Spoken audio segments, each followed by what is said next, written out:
I wouldn't buy a cup of coffee anywhere ever, and I can afford it because I would not insult myself by wasting money that way. And I can afford it, and chances are you can't. Having a cup of coffee or a sandwich isn't a luxury. It's not a trip to the spa to treat yourself or a piece of fine jewelry. It is basic consumption. And the idea that millennials are struggling due to standard consumption is completely wrong and frankly insulting. Yes, people should examine their daily spending habits. But the real problem is that the economy isn't working right.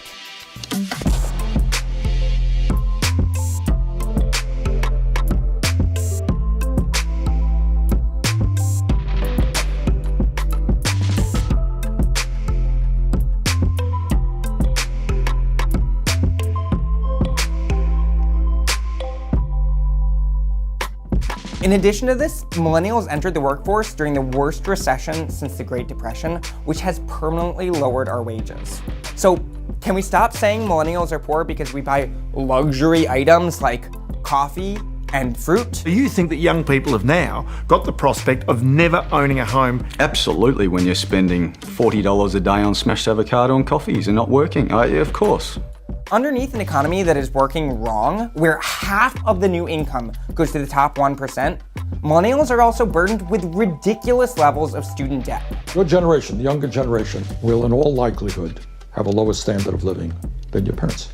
Your generation is leaving school more deeply in debt, having a much harder time finding affordable housing. The jobs that you get will pay less. So the idea of creating a society with more egalitarianism, I think, is very appealing to young people. For people working to pay off their student debt, the average monthly payment is nearly $400, with many having to pay a lot more. How can someone generate savings when a huge chunk of their paychecks is going to loan repayment? That is something no generation before ours has really had to deal with. We also have absurdly high housing prices in cities, obscene healthcare costs, and sky-high costs of prescription meds, all at a time where the cost of living in our society keeps increasing. And if you're at or near the minimum wage, even before loan repayment, you can't even keep up. In 0 of the 50 states can a young family with even one child get by on the minimum wage. So it's no wonder nearly 80% of workers and an even higher percent of millennials live paycheck to paycheck.